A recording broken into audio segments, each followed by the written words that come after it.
Olá, hoje vamos analisar um documento-chave aqui para o Distrito Federal. O Protocolo de Ação Programática no Câncer Coloretal Prevenção e Rastreamento, da Secretaria de Saúde. O câncer coloretal, o CCR, né, é um problema bem sério. É o terceiro tumor mais comum no mundo e aqui no Brasil também. E olha, é a segunda causa de morte por câncer globalmente. As estimativas são altas, quase 46 mil casos por ano no Brasil, e aqui no DF, algo em torno de 710 casos anuais para 2023. Então, entender como prevenir e rastrear é vital. Nossa missão aqui hoje é, destrinchar esse protocolo, ver o que realmente importa para a nossa conduta clínica no dia a dia, principalmente lá na atenção primária, na APS. Vamos focar nos pontos-chave para aplicação prática. Exato. E olha, a criação desse protocolo faz todo sentido. A incidência alta é um ponto, claro. Mas o CCR tem umas características, sabe, que o tornam um alvo muito bom para o rastreamento. Tem uma janela de oportunidade longa, uma fase pré-clínica, silenciosa, onde a gente consegue achar e tratar as lesões precursoras, os pólipos adenomatosos. Isso é crucial porque a mortalidade está ligada diretamente ao estágio em que a gente faz o diagnóstico. O fascinante é que um bom rastreamento não só baixa a mortalidade, né? Ele pode diminuir a própria incidência do câncer, porque a gente tira essas lesões antes delas virarem problema. E é bom dizer, esse protocolo da CSDF não veio do nada, né? Ele é baseado em evidência forte. Pesquisa em base de dados como PubMed, Lilacs, Cochrane, artigos de 2016 até 2023. Está alinhado com diretrizes nacionais e internacionais. Mesmo, vamos só alinhar a base. Claro, todo mundo aqui que nos ouve tem formação médica, sabe o que é CCR. Tumores no intestino grosso ali, do seco até o reto, mas vale reforçar, né? A maioria começa como pólipo benigno e tem aqueles fatores de risco bem conhecidos que aumentam a chance de desenvolver. O protocolo destaca os clássicos: tabagismo, obesidade e os hábitos alimentares.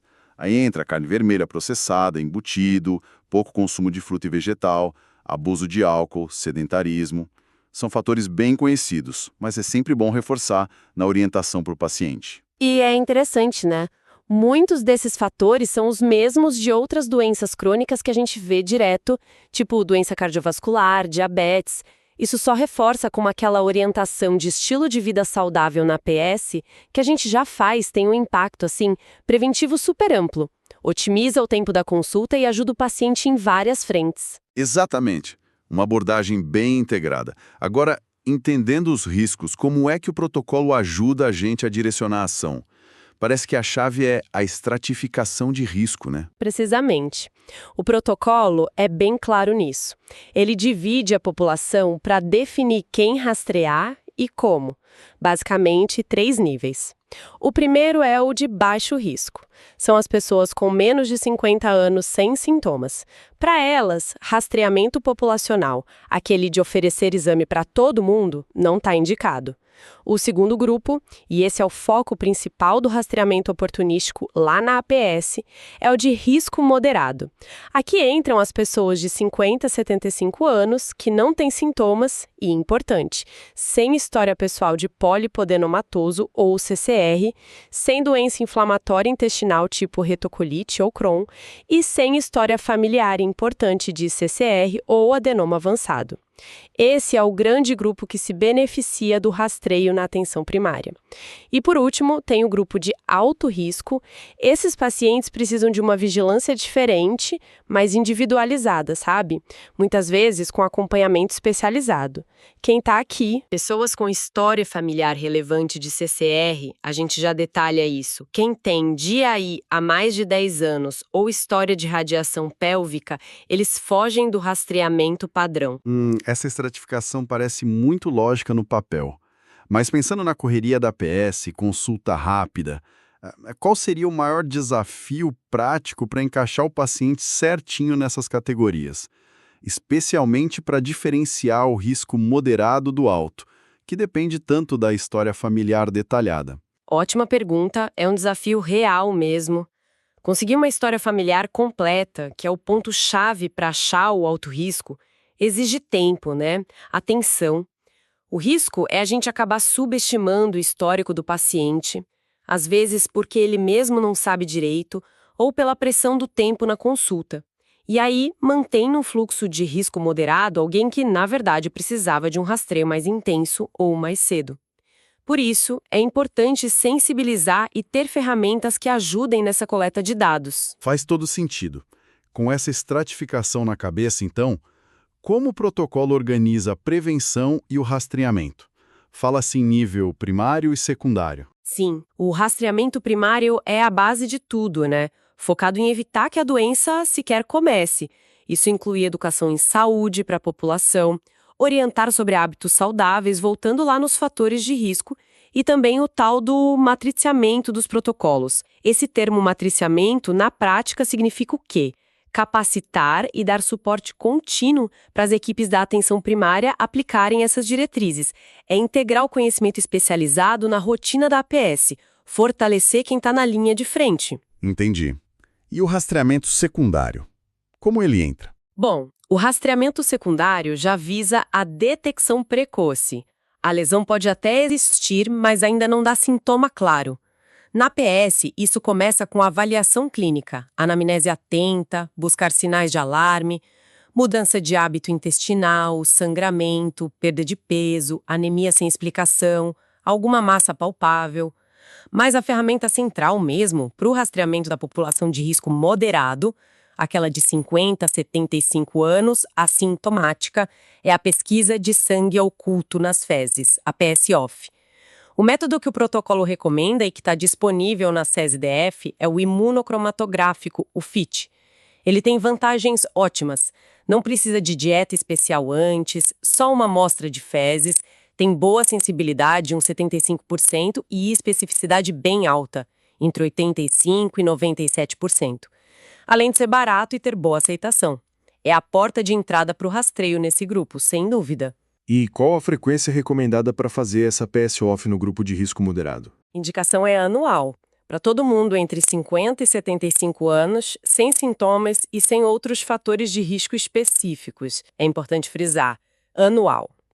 O protocolo até menciona que a PSOF pode ser usada em algumas situações de alto risco, como segmento de PAF ou certas histórias familiares, mas a indicação principal, populacional mesmo, é para o risco moderado. Ok, anual para o risco moderado. E o que acontece depois, com o resultado da PSOF? Bom, se o resultado for negativo, a conduta é seguir rastreando, repetir a PCOF todo ano. Simples assim.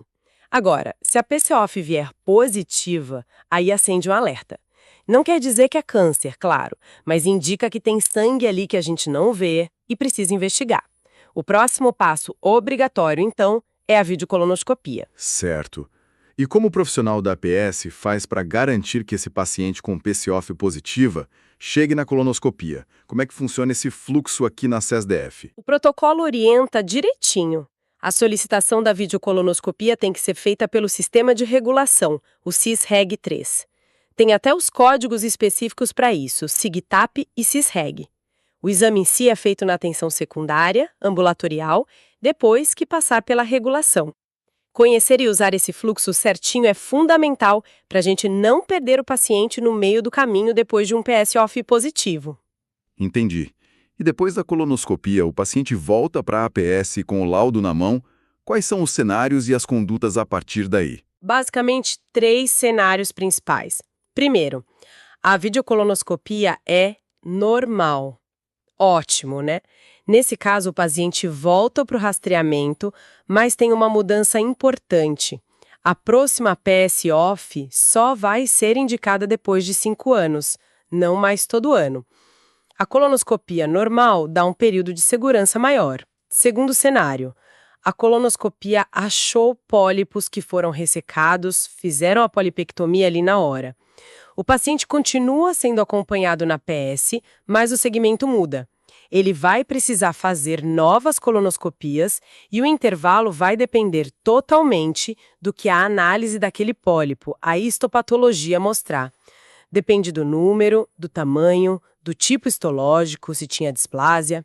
A protocolo até referencia umas tabelas específicas lá do protocolo de regulação de endoscopia para guiar isso. Por exemplo, achados de baixo risco, tipo uns pólipos hiperplásicos pequenos lá no reto sigmoide, podem levar a uma recomendação de nova colono só em 10 anos. Se for 1 ou 2 adenomas tubulares, pequenos, menos de 10 milímetros, o intervalo fica entre 5 e 10 anos. Mas olha, se achar de 3 a 10 adenomas, ou algum adenoma grande, maior ou igual a 10 milímetros, ou do tipo viloso, ou com displasia de alto grau, aí o intervalo de vigilância cai para 3 anos.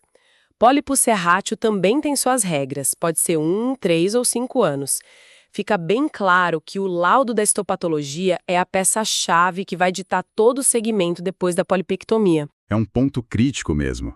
E me parece que, embora a APS coordene esse segmento, né, nos casos com achados de maior risco, múltiplos pólipos, displasia de alto grau, o protocolo sugere um acompanhamento junto ou pelo menos um parecer do serviço especializado, da coloproctologia. Essa conversa entre a APS e a atenção secundária e terciária é fundamental nesses casos, não é? Sem dúvida nenhuma. A APS continua sendo a referência do paciente, claro. Mas para essas lesões com maior potencial de virar câncer, a avaliação do especialista é recomendada, para discutir detalhes do segmento, talvez até terapias adicionais se precisar. A comunicação entre os níveis de atenção tem que funcionar bem. E o terceiro cenário, pós-colonoscopia, é o diagnóstico de câncer coloretal, CCR, confirmado pela biópsia. Aí não tem conversa. A conduta é encaminhar imediatamente para a coloproctologia via regulação com prioridade vermelha, urgência total para atendimento especializado, para estadiar e tratar. Cobrimos bem o fluxo do risco moderado, mas e aquele grupo de alto risco? Como o protocolo trata eles? Você mencionou a história familiar. Sim, o anexo 1 do protocolo detalha bem isso. A história familiar é um divisor de água, sabe? A recomendação geral é começar a colonoscopia mais cedo. Não esperar os 50 anos se tiver certos fatores de risco na família. Por exemplo, começar aos 40 anos ou 10 anos antes do parente mais jovem que teve o problema, se tiver um parente de primeiro grau com CCR ou pólipo avançado diagnosticado antes dos 60 anos. Ou se tiver 2 parentes de primeiro grau com esses diagnósticos, em qualquer idade. Agora, se o diagnóstico no parente de primeiro grau foi depois dos 60, o início da colono pode ser aos 50 mesmo, mas o intervalo de segmento pode ser diferente do risco moderado. O anexo também fala dos critérios de Amsterdam II, que ajudam a gente a suspeitar da síndrome de Lynch ou HNPCC. Resumindo muito, eles envolvem ter vários familiares, 3 ou mais, com cânceres ligados à síndrome, CCR, endométrio, intestino delgado, urotélio, em gerações diferentes, 2 ou mais, um sendo parente de primeiro grau dos outros, um diagnóstico antes dos 50 anos e ter excluído o PAF. Levantar essa suspeita na APS é crucial para encaminhar para o aconselhamento genético e para um manejo super específico que foge totalmente do rastreamento comum. E a polipose adenomatosa familiar, a PAF, que também é alto risco. A PAF, que está no anexo 2, é uma condição genética mutação no gene APC de risco altíssimo. O clássico é a pessoa ter centenas, milhares de pólipos no cólon, já começando na adolescência. O risco de CCR é quase 100% se não fizer nada, tipo uma colectomia profilática. E o câncer aparece cedo, por volta dos 40 anos em média. Tem umas variantes também, tipo atenuada, Gardner, Turcot. Se tem a suspeita clínica, muitos pólipos na colono, história familiar, tem que ir atrás da confirmação genética e o manejo é totalmente especializado e intensivo. Reconhecer essa possibilidade é mandatório. Essas síndromes hereditárias mudam tudo mesmo. E quando é que o protocolo sugere parar o rastreamento? Tem um limite de idade? Bem sim, o protocolo fala da descontinuação. Para pessoas com mais de 75 anos, que tiveram rastreamentos antes e sempre normais, a recomendação geral é parar o rastreamento de rotina. Entre 76 e 85 anos, a decisão tem que ser individualizada. Pesar risco e benefício, sabe? Porque o ganho adicional do rastreio é considerado pequeno, grau C de recomendação. E acima de 85 anos aí não é recomendado mesmo. Os potenciais danos, tipo complicação de exame, sobrediagnóstico, provavelmente superam os benefícios, grau D. Tem que avaliar a expectativa de vida, as comorbidades da pessoa. Informação bem importante para a prática.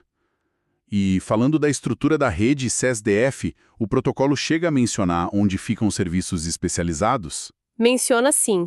Ele lista os hospitais da rede que têm serviço de coloproctologia, como o Hospital de Base, HRAN, HMB, HRS, HRT, HRC e o HRG. Garante uma cobertura nas várias regiões de saúde do DF. Isso ajuda na hora de encaminhar, né? Como a própria Secretaria de Saúde acompanha se esse protocolo está sendo usado e dando resultado? Fiquei curioso com aquela meta da taxa de detecção de pólipos que você comentou antes. Ah, sim. O monitoramento é feito pela Assessoria de Política de Prevenção e Controle do Câncer, a ACCAN, e pela Referência Técnica Distrital de Coloproctologia, a RTD. Eles usam indicadores, por exemplo, a porcentagem de profissionais da APS que foram capacitados no protocolo, a meta é 80%. E o indicador de qualidade fundamental é a taxa de detecção de adenomas, ADR, ou de pólipos, PDR, nas colonoscopias feitas. O protocolo fala numa meta de PDR de 42%, querendo chegar a 50%. Aumentar essa taxa significa que os exames estão sendo mais eficientes em achar as lesões precursoras, o que impacta direto na prevenção do CCR. É um jeito de medir a qualidade da colonoscopia em si, preparo, tempo de retirada do aparelho, habilidade de quem faz o exame. O protocolo também lista os códigos CID-10 importantes para registrar tudo certinho. K63.5, C18, C19, C20, D12, Z12.1. Ok, acho que fizemos um mergulho bem detalhado nesse protocolo da CESDF. Se a gente fosse resumir os pontos cruciais para o colega médico, para o estudante levar para a prática, o que seria? Eu diria, primeiro, a importância vital de estratificar o risco do paciente, baixo, moderado, alto, antes de mais nada. Segundo, o papel central da APS no rastreamento do risco moderado, 50 a 75 anos com a PSOF anual. Terceiro, ter o fluxo claro na cabeça. PSOF positiva leva a colonoscopia via CISREG. Quarto, saber que o segmento depois da colono depende totalmente dos achados e da histopatologia.